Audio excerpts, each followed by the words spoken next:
दोस्तों नमस्कार। Exam coach में आप सभी का स्वागत है। इस वीडियो में हम इतिहास के एक मोस्ट इम्पॉर्टेंट टॉपिक जो हर एक एग्ज़ाम में क्वेश्चन पूछे जाते हैं, टॉपिक का नाम है भारत में आए प्रमुख विदेशी यात्री। इनकी हम चर्चा पर चर्चा करेंगे और इनके किस क्रम में ये विदेशी यात्री आए हैं, उनके द्वारा कुछ कुछ यात्रा वृतांत या कुछ पुस्तकें लिखी गई जो एग्जाम के पॉइंट ऑफ व्यू से इम्पॉर्टेंट है। तो ये आपका टॉपिक कौन सा है? भारत में आए प्रमुख विदेशी यात्री है। तो आइए इसको हम क्या करते हैं, शुरू कर लेते हैं। तो इसमें सबसे पहले जो इम्पॉर्टेंट है विदेशी यात्रियों में जब हम बात करते हैं तो कौन इम्पॉर्टेंट है, तो इसमें ध्यान दीजिएगा।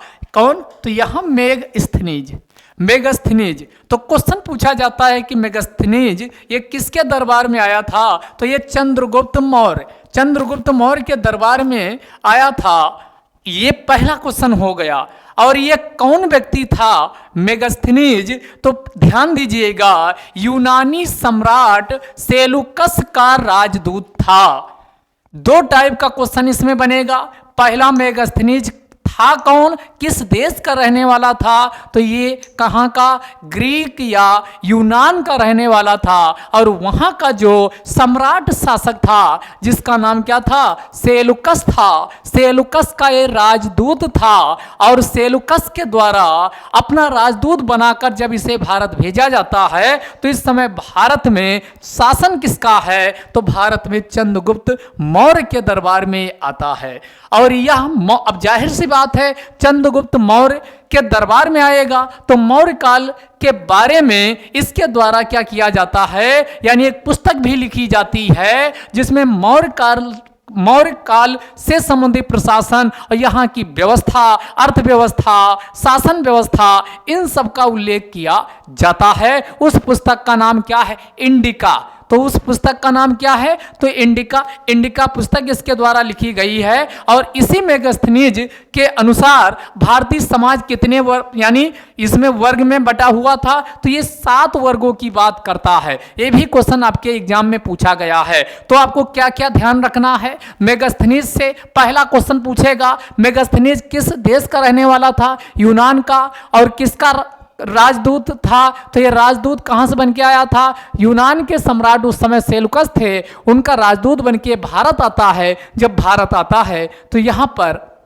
शासन किसका रहता है? तो भारत में शासन रहता है किसका? तो याद रखिएगा किसका? तो यहाँ लिखा भी चंद्रगुप्त मौर्य का शासन रहता है। इसके द्वारा एक पुस्तक लिखी गई जो बहुत बार एग्जाम में पूछी गई है, जिसका नाम क्या है? इंडिका।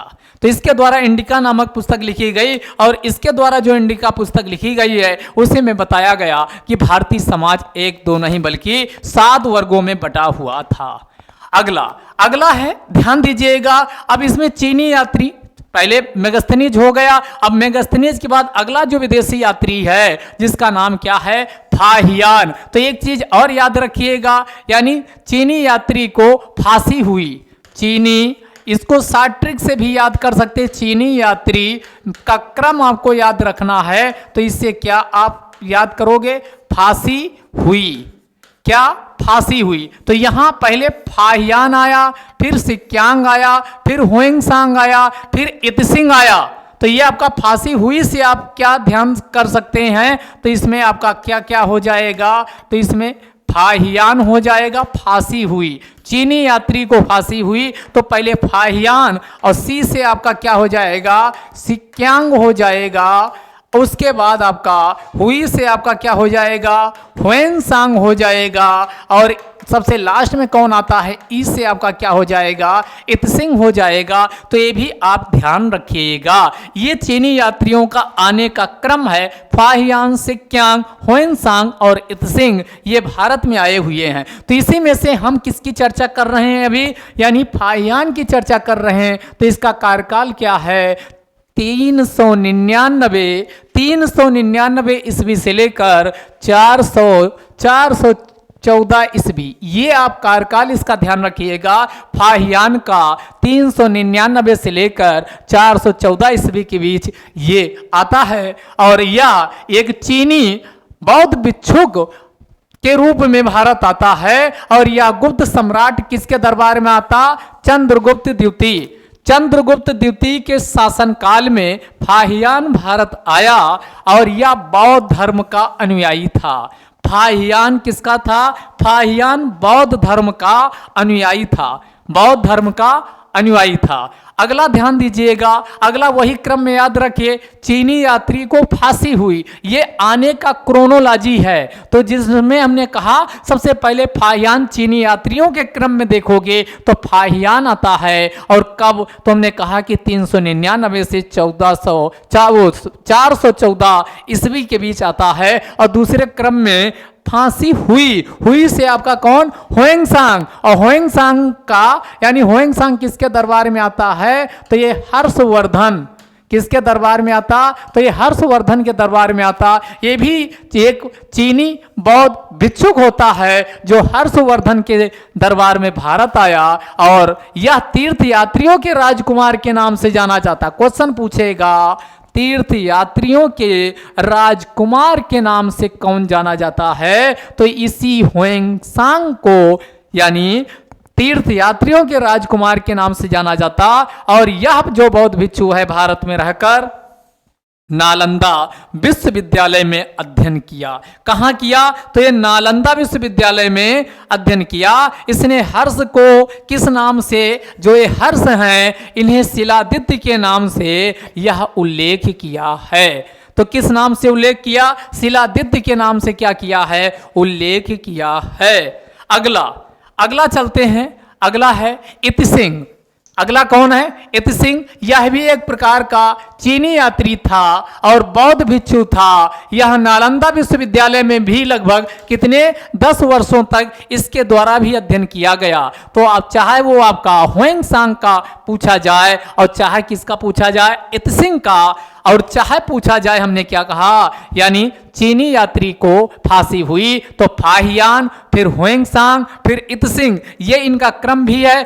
तीनों क्या थे? चीनी यात्री थे, बौद्ध भिक्षु बनकर भारत में आए। और लास्ट के दो हमने कहा कि ये नालंदा विश्वविद्यालय में रहकर बौद्ध धर्म की शिक्षा का, दर्शन का ज्ञान ये प्राप्त करते हैं। अब इसी में क्वेश्चन पूछा जा सकता है, जो हुएंगसांग की यानी यात्रा वृतांत है उसे किस नाम से जाना जाता? तो एक चीज और ध्यान रखिएगा, जो हुएंगसांग का यात्रा वृतांत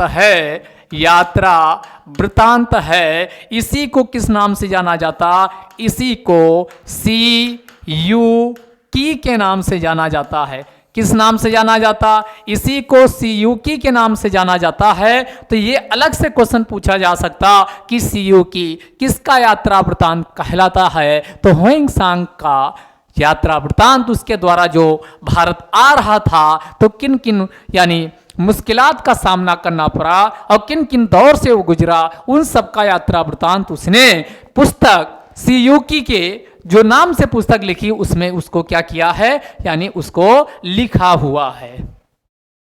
अगला हम आगे देखते हैं। तो अगला कौन है? ये अल बरूनी है। ये मोस्ट इंपॉर्टेंट है, क्वेश्चन आता ही आता है। तो अल बरूनी अगर आज के संदर्भ में देखा जाए तो आज के संदर्भ में जो सेंट्रल एशिया है, मध्य एशिया है, जिसमें ये यानी कौन है? कजाकिस्तान, उज्बेकिस्तान, ऐसे आप चलेंगे तो यानी कजाकिस्तान, इसके नीचे उतरेंगे तो ये यानी क्या मिलेगा? उज्बेकिस्तान, और इसके बीच में अराल सागर मिलेगा। ध्यान दीजिएगा, मानचित्र में आप देखोगे अराल सागर। अलग से क्वेश्चन आज के संदर्भ में भूगोल में बताएंगे, ये मैपिंग जब करवाएंगे तो ये क्वेश्चन पूछा जा सकता है। तो ये अराल सागर कहाँ? कजाकिस्तान और उज्बेकिस्तान कजाकिस्तान और उज्बेकिस्तान के बीच में अराल सागर है। तो यही जो उज्बेकिस्तान देखते हो, ये मध्य एशिया का यहीं पर एक स्थान स्थित था जिसका नाम क्या था? यानी ये उज्बेकिस्तान में ही एक स्थान स्थित था जिसका नाम क्या था? जिसका नाम था क्या नाम था? ख्वारिजम। इस ख्वारिजम का एक प्रसिद्ध फारसी विद्वान था जिसका नाम था अल-बरूनी। तो पूछा जाए अल-बरूनी कहां से आया, तो मित्रों ध्यान दीजिएगा, अल-बरूनी ख्वारिजम से आता है। आप कहेंगे आज के संदर्भ में ये ख्वारिजम है कहां, तो आज का जो उज्बेकिस्तान है वो क्या है, यही आपका क्या है, ख्वारिजम है। और यहीं का एक फारसी विद्वान था जिसका नाम था अल-बरूनी। अल-बरूनी किसकी सेना के साथ आया था, तो महमूद गजनबी। भारत पर जब अटैक किया था महमूद गजनबी, तो उसी की सेना के साथ अल-बरूनी आता है। और अल-बरूनी के द्वारा एक पुस्तक जो लिखी गई वो एग्जाम के लिए मोस्ट इंपॉर्टेंट है। इसी को तहकीक ए हिंद, या इसी को किस नाम से जाना जाता, किताब ए हिंद के नाम से जाना जाता है। किताब ए हिंद के नाम से जाना जाता। और इसी पुस्तक को और किस नाम से जाना जाता, तहकीक ए हिंद के नाम से जाना जाता। तहकीक ए हिंद या किताब ए हिंद पुस्तक पूछा जाए ये किसने लिखा है, तो अल-बरूनी के द्वारा ये पुस्तक लिखी गई है। तो ये क्वेश्चन आपका बनेगा, अल-बरूनी किस देश से आया, आज के संदर्भ में उज्बेकिस्तान, उस समय फारस था, फारसी विद्वान था, और यह ख्वारिजम से आता है। और यह महमूद गजनवी जब भारत अटैक करता है तब यह भारत में आता है। और इसके द्वारा किताब उल हिंद या यह तहकीक ए हिंद नामक पुस्तक लिखी जाती है। अगला कौन है, इब्न बतूता।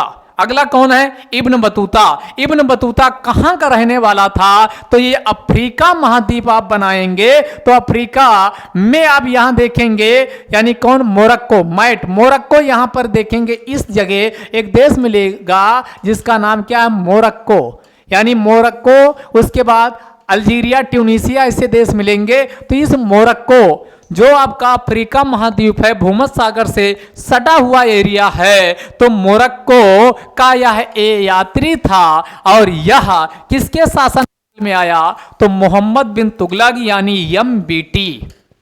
जो इब्न बतूता है, इब्न बतूता के द्वारा किसके शासनकाल में भारत आया जाता है, तो यह MBT मोहम्मद बिन तुगलक के शासनकाल में आता है। और कब आता है ये इब्न बतूता, तो ये 1333 ईस्वी में आता है और भारत में 1342 ईस्वी तक ये रहता है। तो आगे अगला फिर इंपॉर्टेंट है कि जो ये MBT था, मोहम्मद बिन तुगलक था। मोहम्मद बिन तुगलक के द्वारा इसे भारत में काजी के पद पर नियुक्त किया गया था। किस पद पर नियुक्त किया गया था, तो इसे काजी के पद पर क्या किया गया था, नियुक्त किया गया था। तो ये भी आप क्या रखिएगा, पॉइंट ध्यान रखिएगा, इसे किस पद पर नियुक्त किया गया था, इसे काजी के पद पर नियुक्त किया गया था।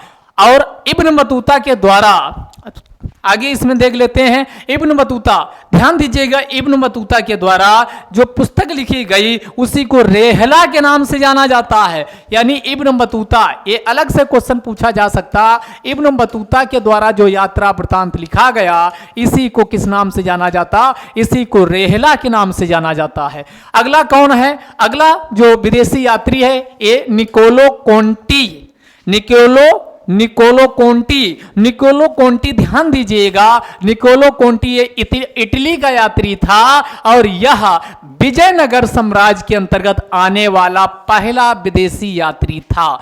अब विजयनगर साम्राज्य की बात करते हैं तो ये वही विजयनगर साम्राज्य है जिसकी स्थापना 1336 ईस्वी में हरिहर और बुक्का नामक दो भाइयों के द्वारा की जाती है। तो विजयनगर साम्राज्य के अंतर्गत ये पहला व्यक्ति था, पहला विदेशी यात्री था, इटली का रहने वाला था, जिसका नाम हमने क्या कहा, निकोलो कोंटी, यह आता है। तो पहला क्वेश्चन पूछेगा निकोलो कोंटी कब आया, तो विजयनगर साम्राज्य के अंतर्गत ही आता है। और इसके द्वारा ध्यान दीजिएगा कौन इस समय शासन रहता, तो इसमें देवराय के शासन काल में यह 1420-21 ईस्वी में भारत आता है। तो दो टाइप का क्वेश्चन बनेगा, निकोलो कोंटी कहां का यात्री था, इटली का यात्री था। दूसरा क्वेश्चन बनेगा यह भारत आया तो कहां आया, विजयनगर साम्राज्य के अंतर्गत आया, कब आया, 1420-21 ईस्वी में आया और 1420-21 ईस्वी में भारत में शासन किसका रहता है? तो भारत में शासन रहता है किसका? देवराय प्रथम का। किसका रहता है? देवराय प्रथम का। राजा इस समय देवराय प्रथम रहता है। आगे हम देखते हैं, अगला है डायमेकस।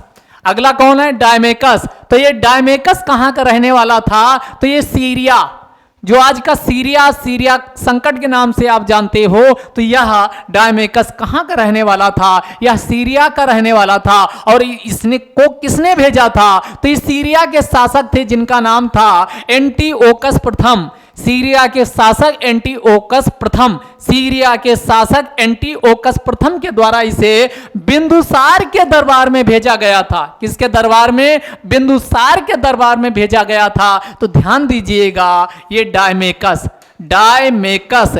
डायमेकस ये कहां का रहने वाला था? तो ध्यान दीजिए, हमने कहा ये सीरिया का रहने वाला था। और ये किसके दरबार में आया था? तो ये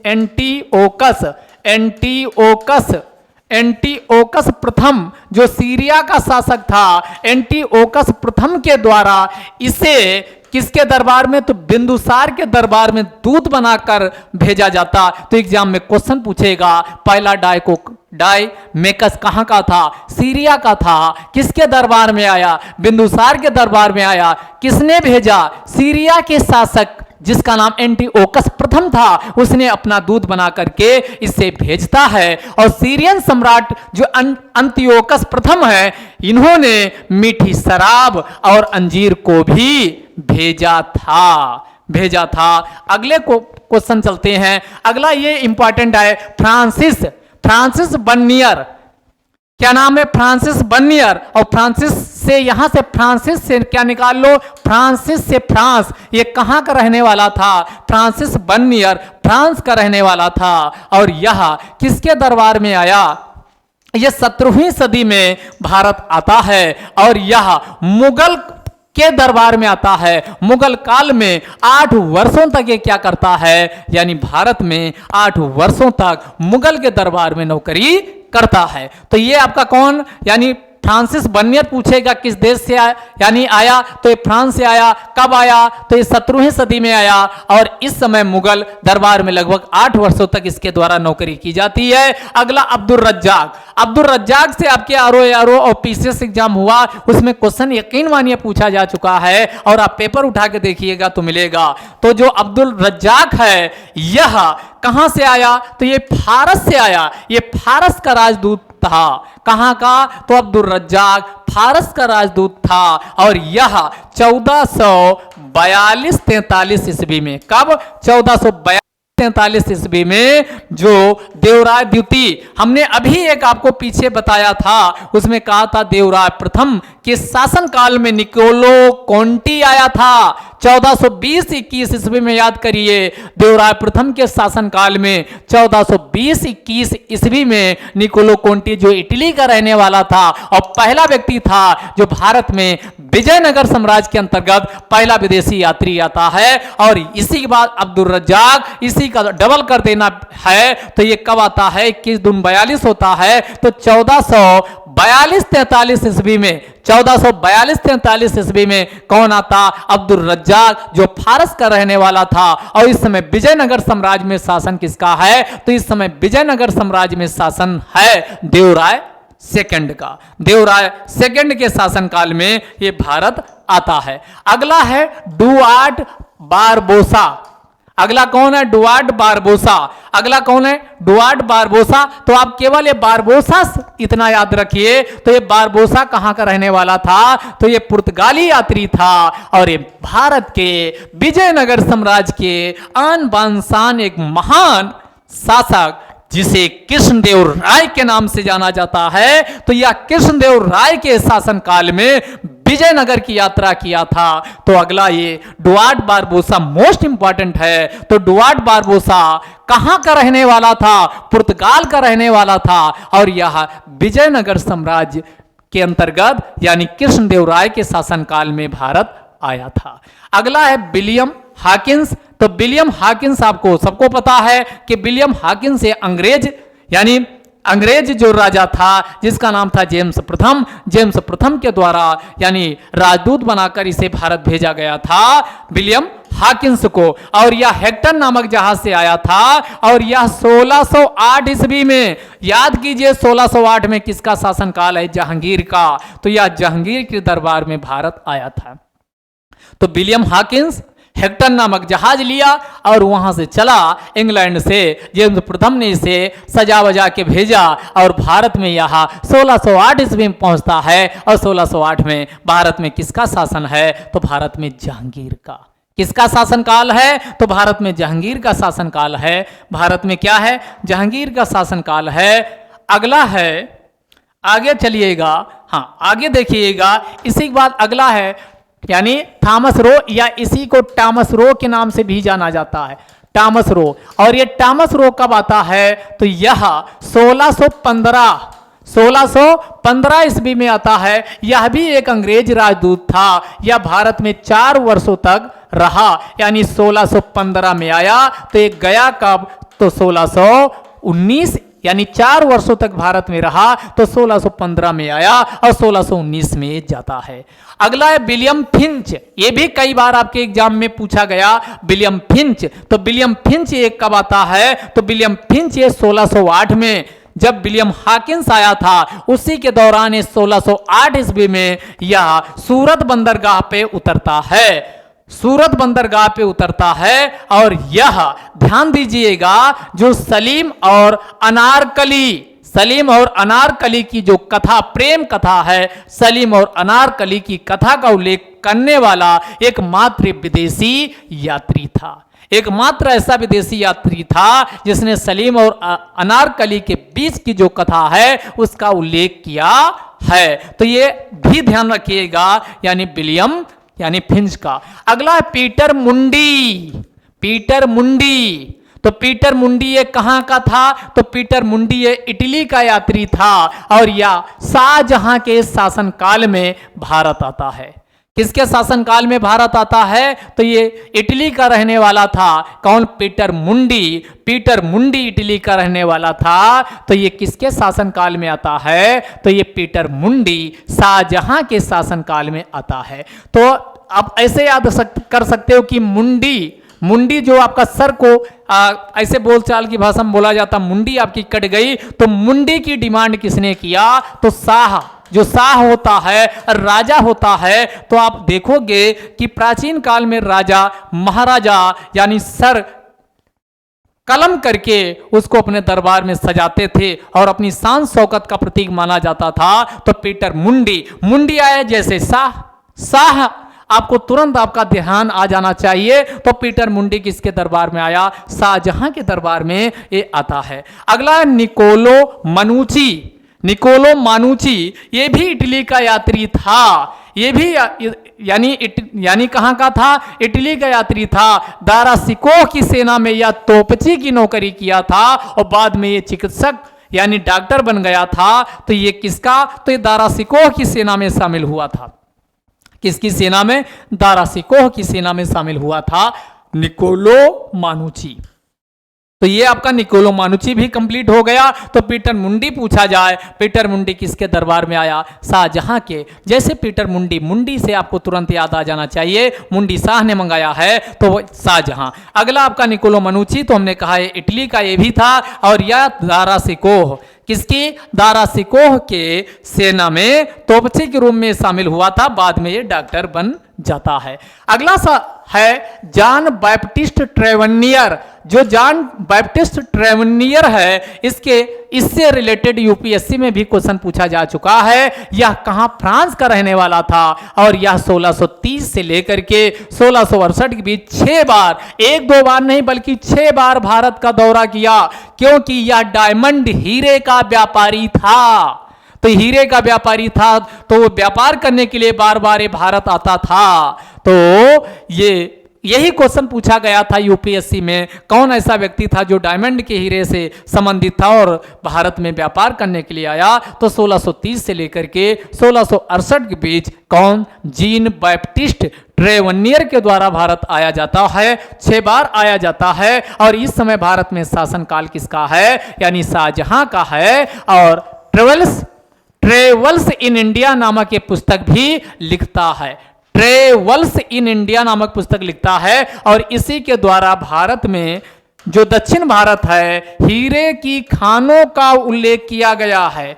हीरों की खानों का उल्लेख इसी के द्वारा किया गया है। तो ये जैन बैप्टिस्ट ट्रेवनियर भी आपका क्या हुआ, यानी ये आपका कंप्लीट हुआ। तो ये आपका था जो हमने आपके सामने विदेशी यात्रियों का किस क्रम में आए और उनके द्वारा जो प्रमुख रूप से यानी इंपॉर्टेंट फैक्ट फिगर थे वो हमने डिस्कस किया। ये वीडियो से जरूर आपको एग्जाम में क्वेश्चन देखने को मिलेगा। इसी प्रकार टॉपिक वाइज अन्य वीडियो भी हम लाते रहेंगे। तब तक के लिए जय हिंद, जय भारत।